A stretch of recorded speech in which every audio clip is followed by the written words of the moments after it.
আমরা যখন রকমারি খাবার সামনে রেখে কি দোয়া পড়ব, কি দোয়া করব, সেটা নিয়ে আমরা মগ্ন আছি। ঠিক তখন তারা হয়তো হসপিটালে নিজেদের আত্মীয় স্বজন নিয়ে হয়তো দৌড়াদৌড়ি করছেন, হয়তো অ্যানেস্থেসিয়া পর্যন্ত নাই, অপারেশন করবার মধ্যে মিনিমাম যে আয়োজন সেটা পর্যন্ত নাই।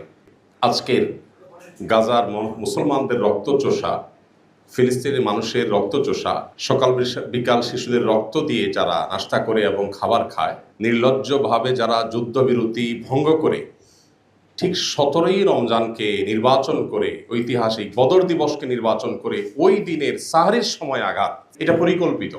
প্রতি বছর আপনারা লক্ষ্য করে থাকলে দেখবেন, গত বছর, তার আগের বছর, তার আগের বছর, টানা কয়েক বছর আমার পরিষ্কার মনে আছে, ঠিক রমজান মাসে আঘাতটা করা হয়। এবং যত যুদ্ধবিরতি ইত্যাদি মুখে বলা হোক না কেন, চির মুনাফিকের পরিচয় দিয়ে তারা মুসলমানদেরকে ঠিক রমজান মাসে, ঈদের দিনে, 17ই রমাদান, এই দিনগুলোকে বাছাই করে করে তারা আঘাত করে। আমাদের এই দেশে সে সকল আঘাতকারী নরপিশাচদের যে সমস্ত আদর্শের ধারকরা আছে, তাদের গলার জোর এত বেশি।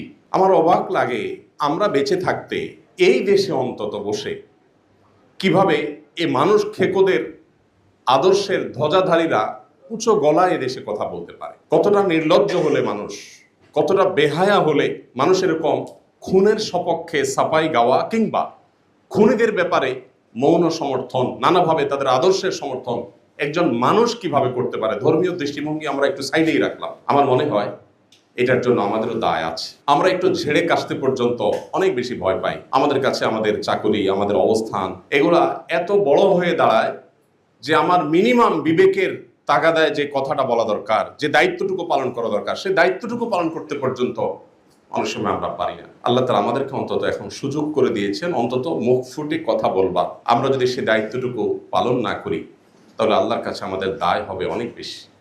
আপনারা যারা এখানে উপস্থিত আছেন, অনেক সিনিয়র শিক্ষকবৃন্দ আছেন যারা আমার পিতৃতুল্য, যারা আমার শ্রদ্ধেয় বড় ভাই তুল্য, আমার শিক্ষক তুল্য, আমি বিনয়ের সাথে আপনাদের কাছে আরজ করতে চাই, শুধু স্মরণ করিয়ে দিতে চাই, যেটা আপনারা জানেন, জানা কথাটাকে আবার আপনাদেরকে রিমাইন্ড করে দিচ্ছি। কারণ আল্লাহ তাআলা বলেছেন, ওয়াযাক্কির ফাইন্না যিকরা তানফাউল মুমিনিন, ঈমানদারদের উপকার হয় স্মরণ করিয়ে দিলে। সেই অর্থে, সেই কারণে আপনাদেরকে একটু স্মরণ করিয়ে দিচ্ছি। নবী করিম সাল্লাল্লাহু আলাইহি সাল্লাম কিন্তু আমাদেরকে নির্দেশ করেছেন সৎ কাজের আদেশ দিতে এবং অসৎ কাজের বাধা প্রদান করতে।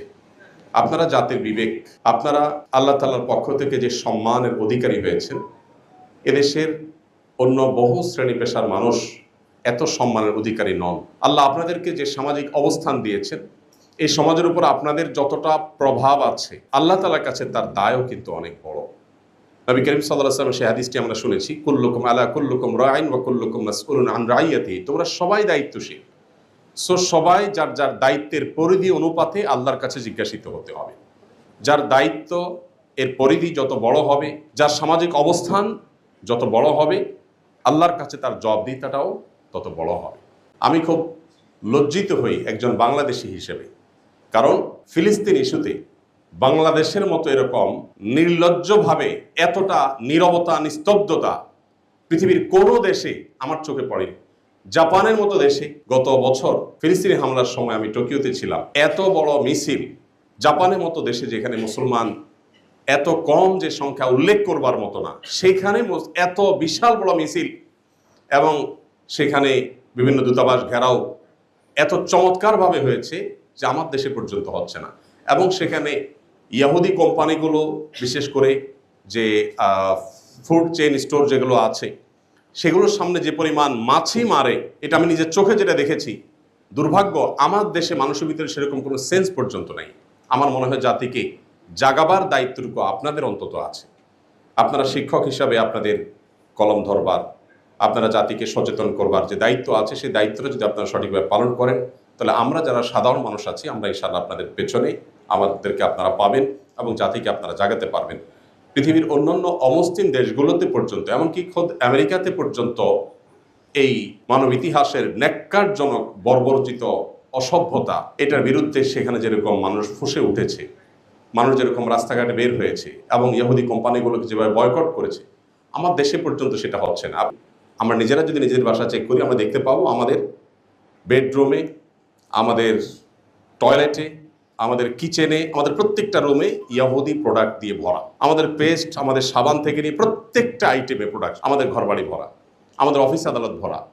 অথচ আমার দেশীয় প্রোডাক্ট আছে, একটু মান হয়তো কম হবে, দাম হয়তো একটু বেশি হবে। আমরা অনেক দেশত্ববোধের কথা বলি, কিন্তু আমাদের ব্যবহারিক জীবনে সেটার কোনো ছিটে ফোঁটা আমরা দেখতে পাই না। আমি বাংলাদেশ বিমানে একবার কোথাও যাচ্ছিলাম, দেখলাম আমাকে কোকা কোলার একটা বোতল দেওয়া হলো।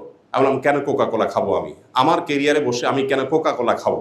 আমার দেশীয় ড্রিঙ্কস নাই, কেন আপনি সেটা দিবেন না? পরে আমি বললাম, এটা আমি প্রতিবাদ স্বরূপ খেলাম না, আপনি এটা নিয়ে যান, আমাকে সাদা পানি দেন। তো আমাদের দেশে এই কথাগুলো আপনাদের মুখ থেকে উঠে আসা দরকার। আপনাদেরকে বলতে হবে, শ্রদ্ধেয় শিক্ষকবৃন্দ, আপনারা যদি সৎ কাজের আদেশ এবং অসৎ কাজে বাধা প্রদান করার এই যে মহান দায়িত্ব আছে, এই দায়িত্বটুকু আপনারা যদি আদায় করেন, তাহলে সেক্ষেত্রে আজ মানবতার সবক দেওয়া মানুষগুলো, যারা আমাদেরকে সকাল বিকাল মানবতার সবক দেয়, তাদের মানবতার আসল রূপ কি সেটা আমরা প্রতিনিয়ত দেখতে পাই। পশ্চিমে ইউরোপের প্রত্যেকটা দেশে গেলে দেখা যায়, যারা আমাদেরকে সারাদিন সংখ্যালঘু অধিকার বলতে বলতে বলতে বলতে মুখ দিয়ে ফেনা ছুটায়, তারাই শুধুমাত্র মুসলিম হওয়ার কারণে অহেতুক প্রত্যেকটা মানুষকে হ্যারাসমেন্ট করে, প্রত্যেকটা দেশে অলমোস্ট। তো তাদের ভালো মানুষের এই যে মুখোশটা আছে, এটা সরাবার দায়িত্ব আমাদের। মানুষের কাছে প্রকৃত চিত্র তুলে ধরার দায়িত্ব আমাদের। আমাদের দেশীয় পরিসরে আমরা দেখেছি দীর্ঘদিন পর্যন্ত ইসলামের উপরে আঘাত করা হচ্ছে। এদেশে মুসলমানরা সংখ্যায় মেজরিটি হলেও আমরা কালচারালি মাইনরিটি। আমাদেরকে সাংস্কৃতিকভাবে সংখ্যালঘু করে রাখা হয়েছে। এই দেশে দাড়ি টুপি নিয়ে কিছু মানুষ একত্র হয়ে শুধুমাত্র কোরআন হাদিসের নিরীহ কোনো কথা থাকলে সেগুলো বলবে, সেটাকেও জঙ্গি ট্যাগ দিয়ে হয়রানি করা এদেশের নিত্য নৈমিত্তিক একটা কালচারে পরিণত হয়েছে। এবং এখনো পর্যন্ত এক শ্রেণীর মিডিয়া তারা ইসলাম এবং ইসলামী কৃষ্টি কালচারের প্রতি যে বিমাতা সুলভ আচরণ করে চলেছে, এই কালচারটা আমাদের ভাঙতে হবে। আমাদের বুক থেকে জগদ্দল পাথর সরে গেছে, কিন্তু সাংস্কৃতিক যে যুদ্ধ চাপিয়ে দেওয়া হচ্ছে। মুসলমানরা ইসলামের শিক্ষা যত বেশি শিক্ষিত হবে, ইসলামকে যত বেশি ধারণ করবে, তত বেশি এদেশের সংখ্যালঘুরা যেমন ভালো থাকবে, এদেশের সাম্প্রদায়িক সম্পৃক্তি তত সুন্দর হবে, এদেশে সব দিক থেকে আমরা আশানুরূপ ফল তত বেশি পাবো। কিন্তু দুর্ভাগ্যজনকভাবে ইসলামের প্রতি এক ধরনের ভীতি এমনভাবে সৃষ্টি করা হয়েছে যেন ইসলাম মানে হলো আতঙ্কের নাম, ইসলাম মানে যেন ভয়ঙ্কর কোনো কিছু। তো এই আতঙ্ক বা এই যে ভয় বা ভীতি যেটা সৃষ্টি করা হয়েছে, এটা দূর করাটা আমাদের দায়িত্বের মধ্যে পড়ে। আমি আপনাদের ছোট ভাই হিসাবে আপনাদেরকে শুধু কোরআন এবং হাদিসের আলোকে স্মরণ করে দিতে চাই, আল্লাহর কাছে আমাদের দায় কিন্তু অনেক বেশি, অনেক বেশি। একজন বিশ্ববিদ্যালয় শিক্ষক, আপনারা 5 জন বিশ্ববিদ্যালয় শিক্ষক যখন একটা বিবৃতি দিবেন, 10 জন বিশ্ববিদ্যালয় শিক্ষক যখন ব্যানার নিয়ে একটু দাঁড়াবেন, কোনো অন্যায়ের বিরুদ্ধে আপনারা যখন একটু মুখ খুলবেন, সেটা আমি তো মনে করি 10,000 কিংবা 10 লাখ নাগরিকের ভয়েসের চাইতে কোনো ক্ষেত্রে পাওয়ারফুল হতে পারে। তো এই যে সুযোগটা আছে, এই সুযোগটা আমি আশা করব আপনারা কাজে লাগাবেন। এই যে আপনারা ডাক দিয়েছেন, সমস্ত কাজ রেখে আমি ছুটে চলে আসছি। এই গোটা রমজান মাসে 2টা প্রোগ্রামে আমি গিয়েছি, একটা ইবনে সিনা ডাক্তারদের প্রোগ্রামে, আর হলো এই প্রোগ্রামে। এছাড়া থার্ড কোনো প্রোগ্রামে আমি যাই নাই। 2টা মিনিস্ট্রির প্রোগ্রাম সরকারি ছিল, হাতে পায়ে ধরে বিনয়ের সাথে মাপ চেয়ে আমি ওজোর খাই করে ছুটে আসছি, আমি যাই নাই। এই পুরো রমজানে কোথাও আমি যাই নাই, কোনো ইফতার প্রোগ্রামে যাই নাই, কোনো শিল্প প্রতিষ্ঠানের প্রোগ্রামে যাই নাই, কোনো টেলিভিশন চ্যানেলের কোনো প্রোগ্রামে যাই নাই। একমাত্র প্রোগ্রাম ইফতারের আগ মুহূর্তে শুধু এখানেই আসছি, আর কোথাও যাই নাই। এমনকি দেশে বাইরেও যাই নাই। এমনকি রমজানে ওমরা করতাম, সেটাও এবছর যাই নাই, শারীরিক অসুস্থতা, অন্যান্য ব্যস্ততার কারণে। এই প্রোগ্রামটা আমার কাছে অনেক বেশি গুরুত্বপূর্ণ মনে হয়েছে। তো আপনারা যদি আপনাদের জায়গা থেকে, ইসলাম বড় অসহায় হয়ে আছে আমাদের এই দেশে, এই ভূখণ্ডে মানুষ ধর্মপ্রাণ, হিন্দুরা, খ্রিস্টানরা, মুসলমানরা সবাই যার যার ধর্মপ্রাণ। কিন্তু এই ধর্মপ্রাণদের দেশে ধর্মকেই সবচাইতে বড় কালপ্রিট করে দেখানোর একটা নীল নকশা এদেশে দীর্ঘদিন যাবৎ চলে আসছে, এখনো পর্যন্ত প্রতিনিয়ত চলছে। আপনারা দেখেন আসুন্নাহ ফাউন্ডেশন যে সেবামূলক কাজ করে সারা দেশে, বিগত বন্যায় আমরা 164 কোটি টাকা চ্যারিটি কাজ করছি, এখনো সেটা চলমান আছে। 1500 ঘর আমরা নির্মাণ করছি বন্যা দুর্গত এলাকাগুলোতে, এক একটা ঘর 2,85,000 টাকা করে খরচ হচ্ছে। কোনটা কত খরচ হচ্ছে ফিগার সহ বলে দিচ্ছি, কারণ এর চেয়ে 1 টাকা কমে কেউ করতে পারে কিনা এরকম চ্যালেঞ্জ। এত কাজ করার পরেও, শত শত কোটি টাকার চ্যারিটি কাজ করার পরেও, বাংলাদেশ সবচেয়ে লার্জেস্ট ট্রেনিং সেন্টার দারিদ্র বিমোচনের জন্য, বেকারত্ব দূর করবার জন্য করার পরও, আরো 1000টা কাজ করার পরও আপনি এদেশের মূলধারার বেশ কয়েকটা মিডিয়া পাবেন যে আধা লাইন পর্যন্ত নিউজ কখনো করে নাই, জাস্ট আধা লাইন নিউজ কখনো করেনি। তো আমরা কোন দেশে বসবাস করছি, যারা ইচ্ছাকৃতভাবে ইসলাম এবং ইসলামিস্টদেরকে এই দেশে খারাপ করে দেখাতে ভালো বোধ করে, স্বাচ্ছন্দ্য বোধ করে, তাদের ভালোগুলোকে হাইড করতে চায়। আমার মনে হয় এক্ষেত্রে আপনাদের অনেক বড় ভূমিকা রাখার সুযোগ আছে। সংখ্যালঘু কয়েকজন, সংখ্যায় খুবই কম এরকম কয়েকজন বা সীমিত সংখ্যক মানুষ তারা ন্যারেটিভ দাঁড় করায় এবং সেই ন্যারেটিভ তারা জাতির কাছে হাজির করে, তারা বয়ান হাজির করে। আর আমরা যারা আল্লাহ তার রাসূলের প্রতি বিশ্বাসী, আমরা যারা ইসলামী মূল্যবোধে বিশ্বাস করি, আমরা আমাদের দায়িত্বটুকু পালন করি না। আল্লাহর কাছে কি জবাব দিতে হবে, নবী করিম সাল্লাল্লাহু আলাইহি সাল্লামের কাছে কি জবাব দিতে হবে কিয়ামতের ময়দানে যদি তিনি জিজ্ঞাসা করেন যে আমার দিনকে এত ছোট করা হয়েছে, আমার দিনকে এত তুচ্ছ করা হয়েছে, আমার আদর্শকে এত বাজেভাবে উপস্থাপন করা হয়েছে, তোমরা তোমার আদর্শে বিশ্বাসী ছিলে, তোমরা তোমার দায়িত্বটা কতটা পালন করেছো।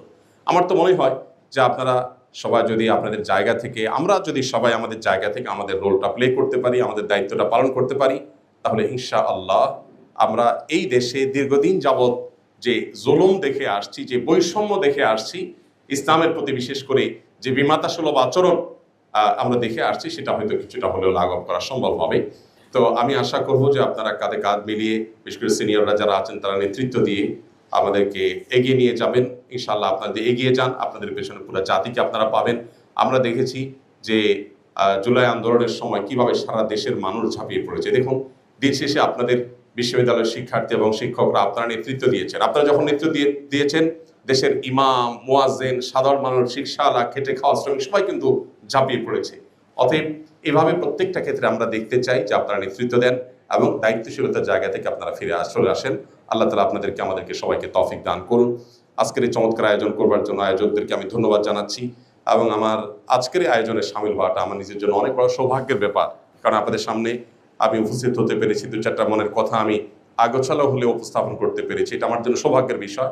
ফিলিস্তিন ইস্যুতে আমাদের যেরকম বিশেষভাবে ভয়েস রেজ করা দরকার, আমাদের প্রতিবাদ মিছিল হওয়া দরকার। এদেশে একটা প্রতিবাদ মিছিল গত এই 2-3 বছরেও ফিলিস্তিন ইস্যুতে এত গণহত্যা হলো, সেখানে চোখে পড়ার মতো বা আন্তর্জাতিক মিডিয়ায় আসার মতো একটা বড় মিছিল এখনো পর্যন্ত হয়নি।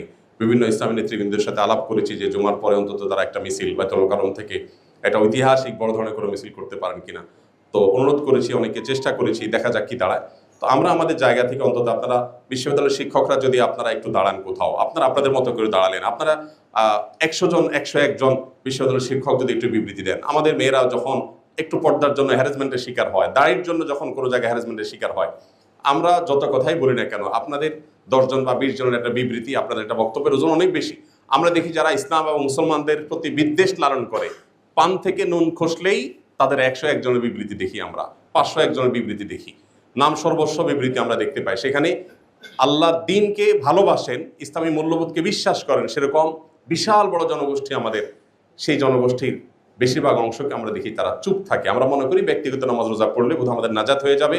আমর বিল মারুফ এবং নাহি আনিল মুনকার, সৎ কাজের আদেশ এবং অসৎ কাজের বাধা প্রদান না করলে আল্লাহর কাছে জবাবদিহি করা লাগবে, এই দায়িত্ববোধটা আমাদের অনেকেরই কিন্তু একেবারেই স্মরণ নেই। আমি সেটা আমার নিজেকে স্মরণ করিয়ে দিচ্ছি, আপনাদেরকেও স্মরণ করিয়ে দিচ্ছি। আল্লাহ তাআলা আমাদের সবাইকে আমাদের দায়িত্বশীলতার জায়গা থেকে সৎ কাজের আদেশ এবং অসৎ কাজে বাধা প্রদান সর্বশক্তি দিয়ে আমাদের সামর্থ্যের মধ্যে থেকে আল্লাহ তাআলা আদায় করার তৌফিক দান করুন। আল্লাহ আমাদের প্রিয় স্বদেশকে ভালো রাখুন গাজার মুসলমানদের এবং তাদের পর যে অভিশপ্তরা আজ এই বর্বরচিত হামলা চালাচ্ছে, আল্লাহ রাব্বুল আলামিন এই অভিশপ্তদের প্রতি আল্লাহর অভিশাপ বর্ষণের দৃশ্য আমাদেরকে দেখে যাওয়ার তৌফিক দান করুন।